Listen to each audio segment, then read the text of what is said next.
इधर न करना। ये 7 दिन का सार हम प्रस्तुत कर रहे हैं, इसलिए 7 दिन का यदि लाभ लेना है तो बिल्कुल ध्यान हो जाओ। अंकल को सुना दूंगी, सुनेंगे। अब जैसे ही राजा परीक्षित ने ज्ञानी गुरुदेव को देखा, ज्ञानी गुरुदेव ने कहा, राजा तुम्हारे अंदर कोई भावना तो नहीं है, हम मरेंगे? बोले नहीं। अच्छा, अब हमें एक कृपा करके ये बताइए, इस संसार में जीव के कल्याण का रास्ता क्या? देखिए अब नींद वाली कथा है, लेकिन बिल्कुल ध्यान प्रस्तुत करें। अब बिल्कुल हम साथ प्रस्तुत कर रहे हैं, समझ में आवे चाहे ना आवे, ध्यान देना, मैं प्रयास करूंगा समझ में आवे। इन्होंने कहा संसार में जीव के कल्याण का रास्ता क्या है? बहुत बढ़िया है। दूसरी बात, भगवान ये बताइए गुरु शब्द की व्याख्या क्या है?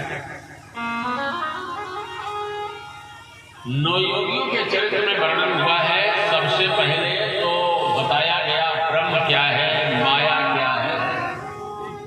हम जानते हैं माताओं बहनों, ये बात समझ में कम आएगी, लेकिन नहीं आएगी ना, थोड़ा सा ध्यान दें।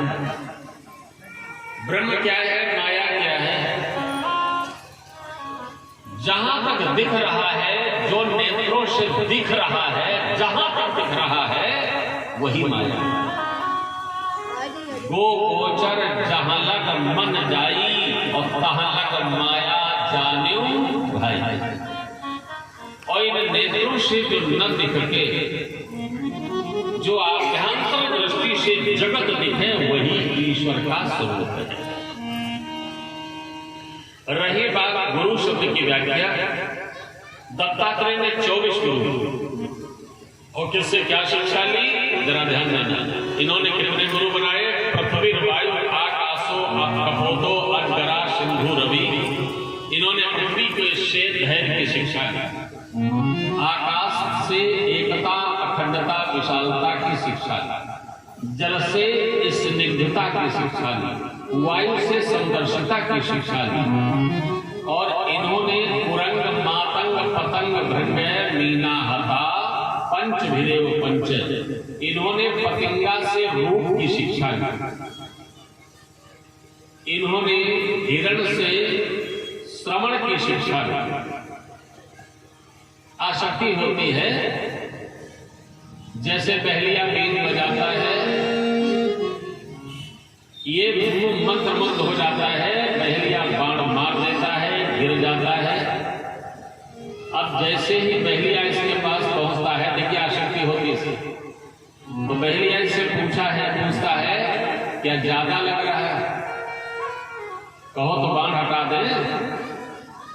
हिरण कहता है इतनी बड़ी ऐसा न कर, हाल काढ़िया सन करो, मांस काढ़ ले खाओ,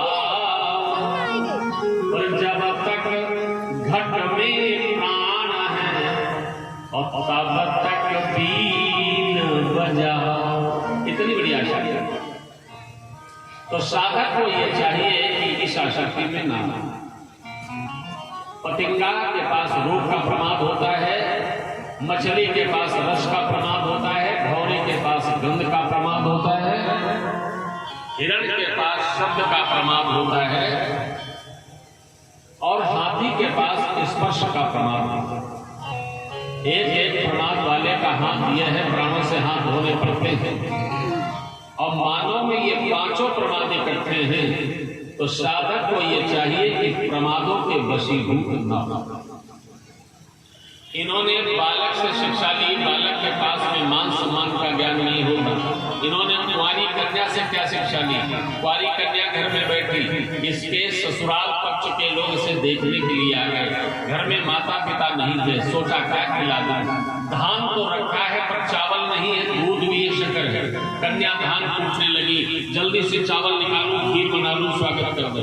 तो जैसे ही कन्या ने धान फूटना चाहा तो उसकी चूड़ियां बजने लगी। कन्या ने चूड़ियों को उतारना शुरू कर दिया, एक एक रह गई। अब धान फूटा, अब नहीं बजी, चावल निकाला, खीर बनाया, तो शिक्षा क्या मिली? साधक को ये चाहिए कि कुंवारी कन्या के भांति, उनके चूड़ियों की भांति एक एक रहकर भगवान का भजन करें, और जहां ज्यादा होंगे वहां तो लड़ेंगे ही, और जहां दो भी होंगे वहां भी खंडकेंगे, है ना? आगे चल करके इन्होंने कुरर पक्षी से क्या शिक्षा ली? कुरर पक्षी मांस का टुकड़ा ज्यादा घूम रहा था, गीत ने घेर दिया। अब इसने सोचा प्राण कैसे बचे, तो सोचा कि टुकड़ा छोड़ दे तो शायद प्राण बच जाए। कुरर पक्षी ने जैसे ही टुकड़ा छोड़ा, गीत ने ले लिया, प्राण बच गए। शिक्षा क्या मिली? साधक को ये चाहिए कि मोह की वस्तु का परित्याग कर देने में ही साधक को सुगमता है। लेकिन कहे चाहे जो कोई मोह का परित्याग इतनी जल्दी होता नहीं है ना। एक कथा सुनाए आपको। एक राजकुमार की बारात चली, बहुत ध्यान देना, और राजकुमार के साथ में एक नौकर था, और नौकर के पास इतना सुंदर दुशाला था जितना कि राजकुमार के पास में भी नहीं था।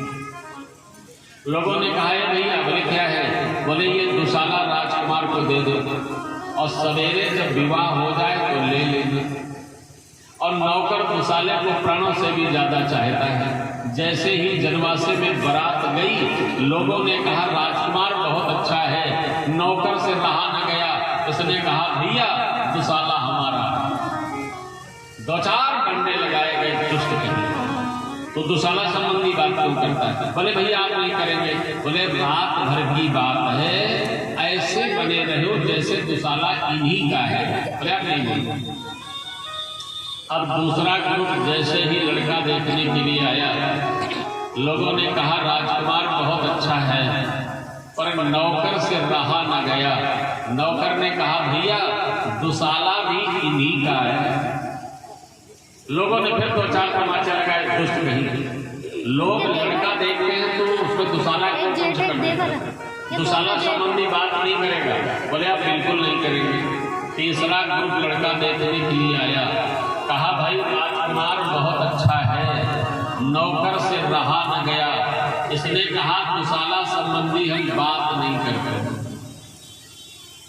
लोगों ने कहा ज्यादा अच्छी बात है, इसका दुशाला दे दो, और नहीं तो कुछ में कुछ कहते रहे। तो मोह के वस्तु का इतने जल्दी परित्याग नहीं होता है ना। आगे चल करके इन्होंने पिंगला वेश्या से शिक्षा ली।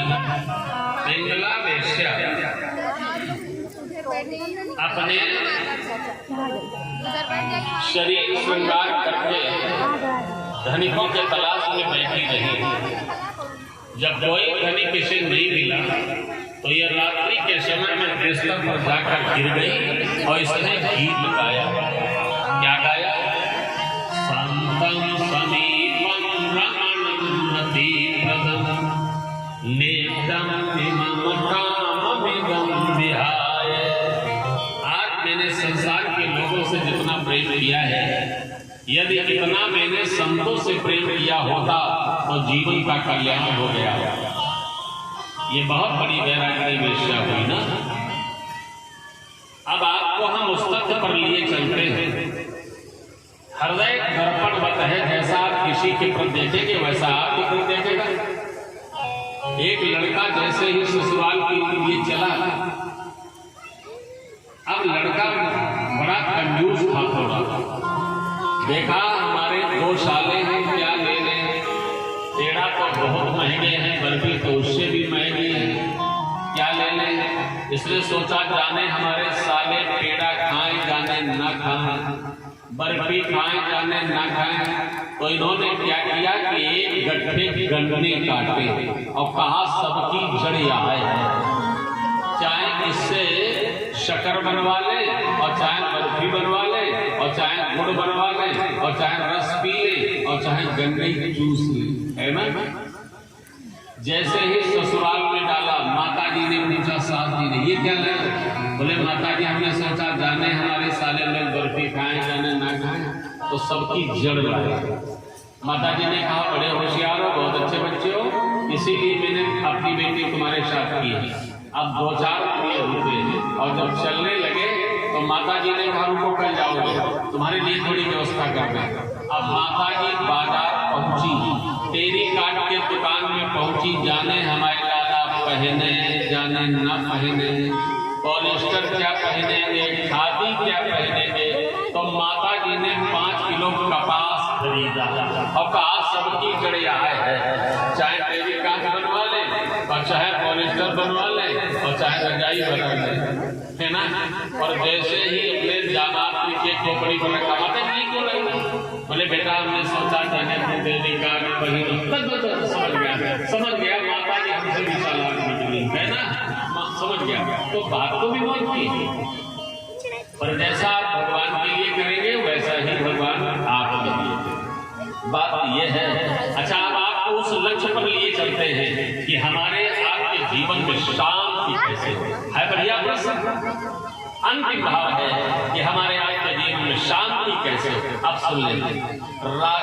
एक राजा ने बकरा खरीदी और लुकी पिटवा दी अपने राज्य में कि जो हमारे बकरे को तृप्त कर दे आधी राजपाट दाम दे दूंगा।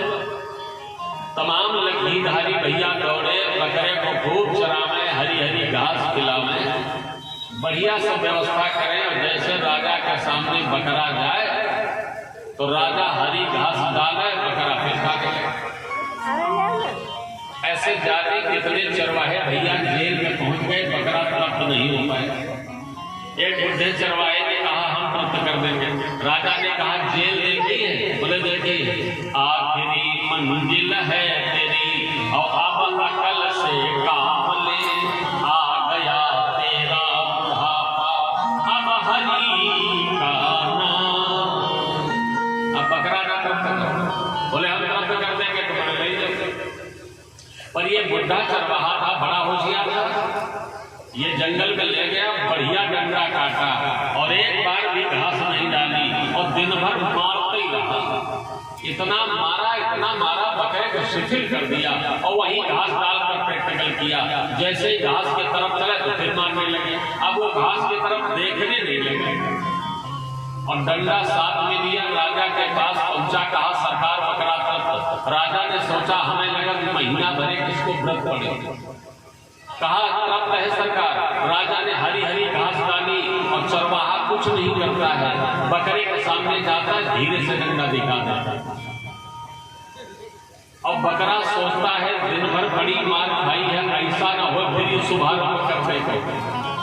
तो चरवाहे की तरफ देख रहा है, डंडे की तरफ बकरा, घास की तरफ देख ही नहीं रहा। राजा ने कहा कमाल हो गया, इसको होगा क्या गया, इसको क्या हुआ? कहा सरकार कौन तृप्त है? अच्छा, राजा ने कहा हमने आधी राजपाट दान में दी, लेकिन हमें ये बताओ तृप्त कैसे हुआ? इसने कहा सरकार हम राज्य के लायक नहीं है, हमारे जितने चरवाहे भैया जेल में पड़े हैं सब छोड़ दिए जाए। बोले छूटे? बोले हाँ। अब हमें तो कुछ नहीं होगा? बोले कुछ नहीं होगा। तो सरकार आप बता दे? बोले बता दो। बोले इसको तृप्त करने वाला हमारा डंडा है और एक बार भी घास नहीं डाली, दिन भर मारा है सरकार। और मैं चैलेंज कर रहा हूं जब तक हम यहाँ बैठे रहेंगे और डंडा हमारे हाथ में होगा, अरे खाने की कौर कहे देख भी तो नहीं सकता। तो ना कहीं बकरा है, ना कहीं चरवाहा है, ना कहीं डंडा है, ये मन रूपी बकरा जब तक गुरुदेव रूपी चरवाहे के द्वारा राम नाम रूपी डंडे से ताड़ित नहीं किया जाएगा तब तक ये तृप्त नहीं हो पाएगा। और कभी बुद्ध नहीं हुए हम बुद्ध हो गए, दशरा कभी बुढ़ाई नहीं हम बुढ़ा गए। खसोरा की पूरी संपत्ति यदि एक ही व्यक्ति को दे दी जाए फिर भी उसे संतोष नहीं मिल सकता, है ना। तो इसलिए भगवान के श्री चरणों में ही संतोष है और कहीं संतोष।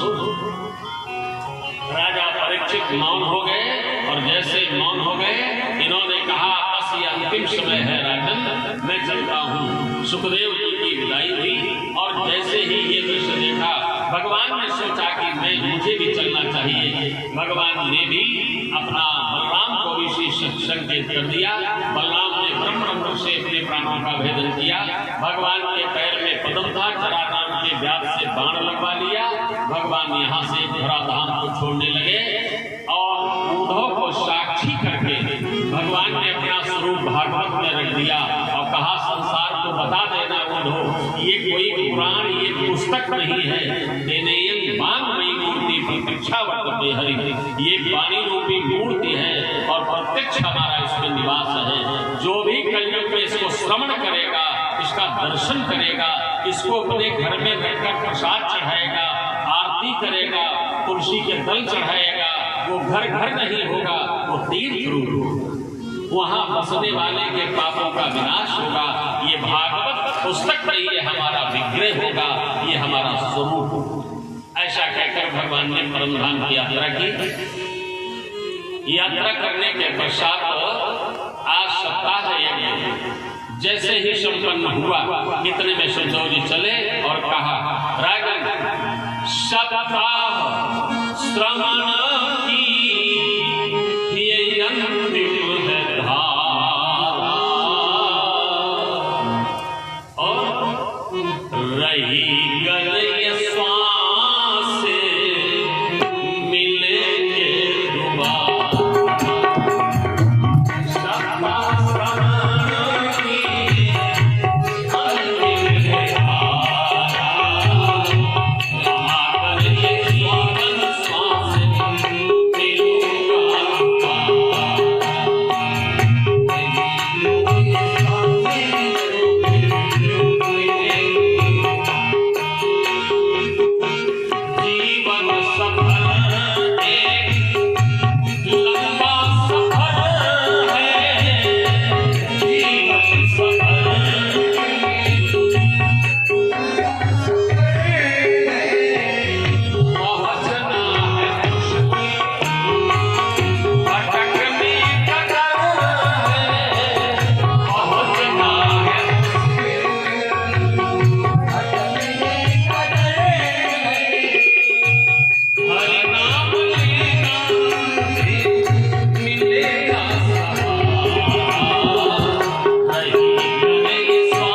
मैंने 7 दिन में जो भी भागवत कही है उन सभी अक्षरों की माला बनाकर इस सपरिवार जो भी संयुक्त परिवार है हमारे मास्टर साहब, इसके कल्याण हेतु और जो भी भगवान की कथा सुनने आए सबके कल्याण हेतु जिनकी प्रतिष्ठा हुई है, मैं श्री रामेश्वर भगवान के श्री चरणों में सारी भागवत अर्पण करता हूं। हमारे जिन्होंने भागवत कराई है उनके जीवन का कल्याण हो, सारा फल हम उनके कल्याणार्थ और सबके कल्याणार्थ भगवान श्री रामेश्वर के चरणों में डालते हैं।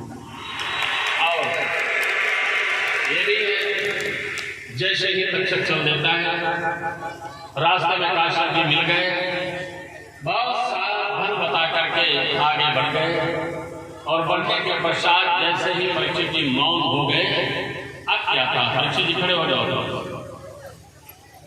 जैसे ही मौन हुए तक्षक चल जाता है।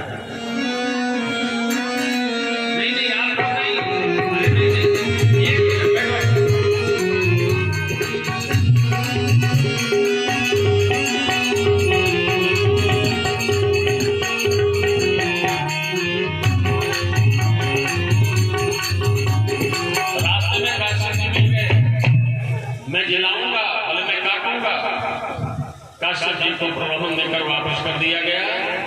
जैसे ही परीक्षित जी मौन थे, ब्रह्मरंग में लीन थे, छोटा सा स्वरूप बनाकर माला में पहुंचा। जैसे ही जैसा शरीर जलने लगा, पर था क्या, ब्रह्मरंग से प्राणों का भेदन करके अंत में भगवान की पंचम मुक्ति कैवल्य लगा।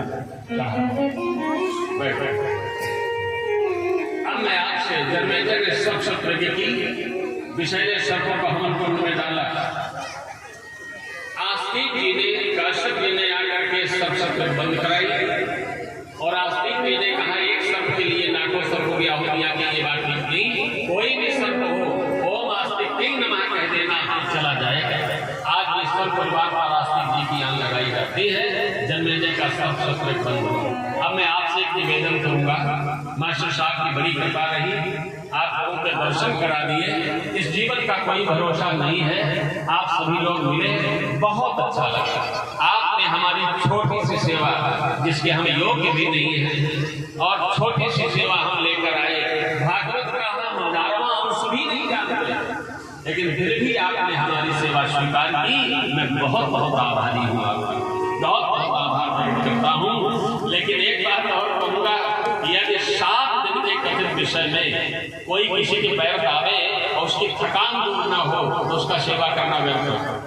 7 दिन के कथित विषय में एक भी बात पर आप लाभान्वित न हो पाए तो हमारा सेवा करना व्यर्थ है। सब कुछ भूलोगे हम जानते हैं, अंतिम में 2 बातें हमारे पुरुष लोग ले लें और 1 बातें हमारी माताएं बहनें ले लें। बस अंतिम में हम प्रसाद में ये दे रहे हैं, जरूर ग्रहण करना अगर हो सके।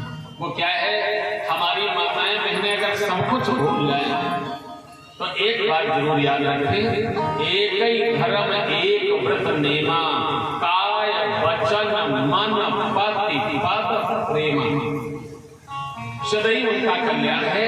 जो वैधव्य जीवन यापन करने वाली माताएं हैं, वो चांद्रायण तारायण व्रत करें और भगवान की कथा सुने, अपने घर में मर्यादित होकर रहेंगे, उनका धर्म है। हमारी बेटियों का भारतीय वेशभूषा धारण करके अपने सुंदर अध्ययन करें, माता पिता भाइयों के अधिकार में अनुशासन में रहे, ये उनका धर्म है। हमारे सज्जन पुरुषों के 2 धर्म हैं, जननी सम और जाने मुपर नारी, और धन पराय विषते विषभा। यदि आपके मेहनत मजदूरी के 2 भी पैसे होंगे तो आपके परिवार के कल्याणदायक होंगे, और जो अन्यायार्जित धन है वो 10 वर्ष रहता है, 11वां लगने पर समूल चला जाता है। बस इसी से ये भी कहेंगे कि 7 दिन के कथित विषय में कोई ऐसा शब्द हमसे निकल गया हो जो हमारे भाइयों को, हमारे बेटों को, हमारे बुजुर्गों को, हमसे कोई तकलीफ हो गई हो तो हमें अपना ही समझ कर क्षमा। मैं माताओं बहनों से भी ये निवेदन करूंगा, वैसे मैंने जान में कोई ऐसा अपराध नहीं किया, लेकिन अदम शरीर है, कोई ऐसा शब्द हमसे निकल गया हो जो हमारी बहनों को, हमारी बेटियों को, हमारी माताओं को, हमसे कोई तकलीफ हो गई हो तो हमें अपना ही छोटा बड़ा समझ करके क्षमा। और कोई ऐसा दोष आपने देखा सुना हो जिसको आज तक कह ना पाए हूँ, तो जब मैं नीचे आऊँ तो हमारे दोषों से हमें अवगत करा दें। और मैं ये मंच के माध्यम से संकल्प लेता हूँ, यदि मैं दोबारा कभी आपकी सेवा में आऊंगा तो उन दोषों को साथ में नहीं। इसी के साथ वाणी को विराम देता हूँ। बस एक छोटा सा कीर्तन देखिए। चलो भगवान की दुआरियां दुनिया से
अगर नहीं हो तो YouTube में आप डालिए पूज्य सुशील देव जी महाराज, उसमें हमारी आईडी लगी, उसमें फोन नंबर भी है ना। पूज्य सुशील देव जी महाराज YouTube में डालिए और वहां से नंबर पालो। तो इसलिए कोई ऐसी बात नहीं है, जब कभी जरूरत पड़े तो इस नंबर से आप संपर्क करें और जब कभी आप बुलाएंगे हम आपके हैं जैसे हैं आपकी सेवा में। यदि शरीर कायम रहेगा फुर्सत होगी तो जरूर आएंगे। और अब यहाँ का सारा कार्यक्रम संपन्न हो गया भगवान की कृपा से। हमारे मास्टर साहब के बच्चों के अथक प्रयास से भगवान ने सब कुछ अच्छा कर दिया, प्रतिष्ठा भी अच्छी हो गई। आज हमारे पवन जी ने भी जो दामाद है सतपाल जी का बड़ा वाला, उसने भी राधा कृष्ण की स्थापना करवाई और हमारे मास्टर साहब ने सब कुछ करवाया और सब कुछ संपन्न हो गया। यज्ञ की पूर्णाहुति भी आज हो गई है और मैं भी सायंकाल ही निकलूंगा क्योंकि मेरी भी गाड़ी आ चुकी है। और कल थोड़ा सा विश्राम लेकर परसों से मंधना पड़ता है खाने के लिए, मंधना कल्याणपुर जाएंगे तो वहाँ कर आइए। अब आप लोग अपने चरणों को थोड़ा करते हैं, खड़े हो आरती।